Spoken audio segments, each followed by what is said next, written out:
प्यारा साथियों नमस्कार। आपका बहुत-बहुत स्वागत है हमारे यूट्यूब चैनल चैतन्य स्टडी पर। और दोस्तों इस वीडियो में मैं आपको बताने वाला हूँ पश्मीना बकरी के बारे में, ठीक है? इससे जो है आपको ऊन मिलती है और उसका जो उपयोग होता है कहाँ-कहाँ पर होता है और इसको कौन-कौन लोग पालते हैं। इसके अलावा इस प्रश्न से संबंधित जितने भी इसके जो महत्वपूर्ण बिंदु हो सकते हैं, उस पर यहाँ पर अभी हम चर्चा करेंगे। ठीक है।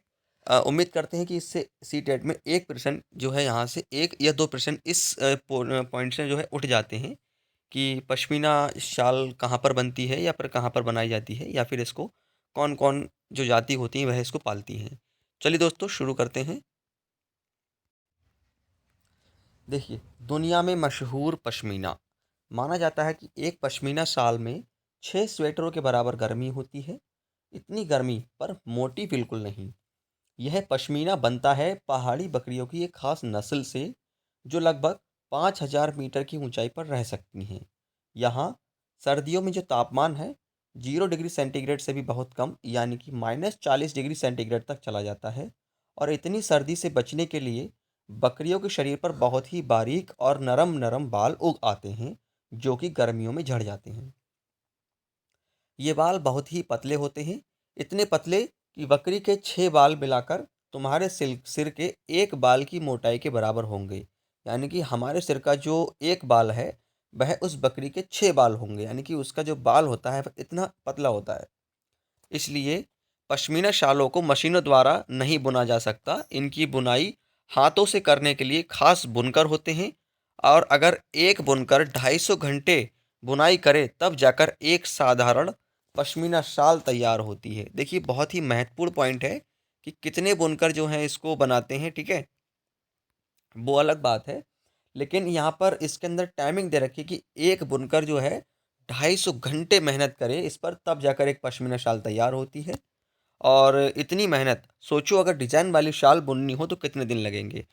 दोस्तों इससे संबंधित जो और जो नोट्स हैं उस पर भी हम चर्चा करते हैं अभी।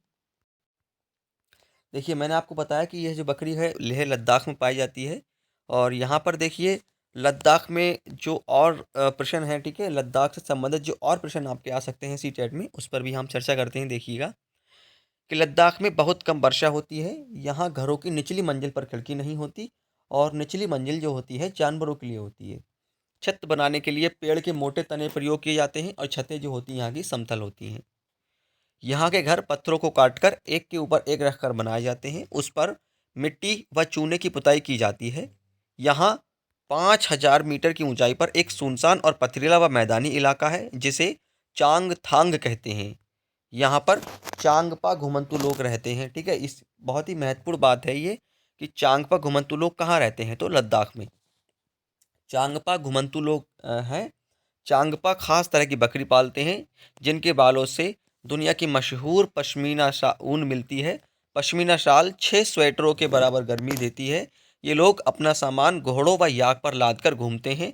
इनके टेंटों को रेबो कहते हैं तथा रेबो के पास ही भेड़ बकरियों की जगह को लेखा कहते हैं, ठीक है।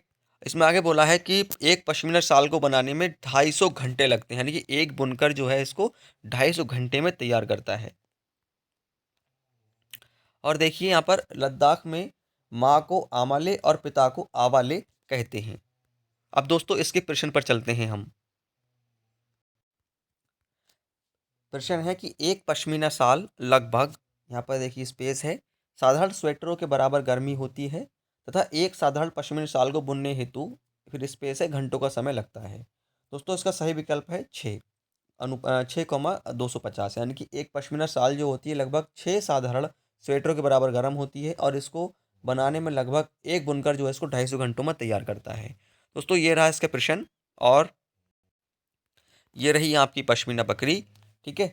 और इसके अलावा देखिए मैं आपको बता दूं यहाँ पर पश्मीना शाल ये पश्मीना बकरी से संबंधित जितने भी महत्वपूर्ण प्रश्न अगर इस टॉपिक से बनते हैं आपके सी टेट में वो हमने यहाँ पर सारे कवर किए हैं। और आपका उम्मीद करते हैं कि एक नंबर आपका बिल्कुल क्लियर हो गया है। साथ ही साथ अगर लद्दाख के घर की बात अगर आ जाए तो आप वहाँ से उस प्रश्न का उत्तर भी दे सकते हैं।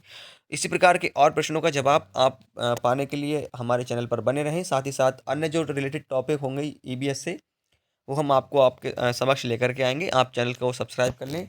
नमस्कार दोस्तों, धन्यवाद।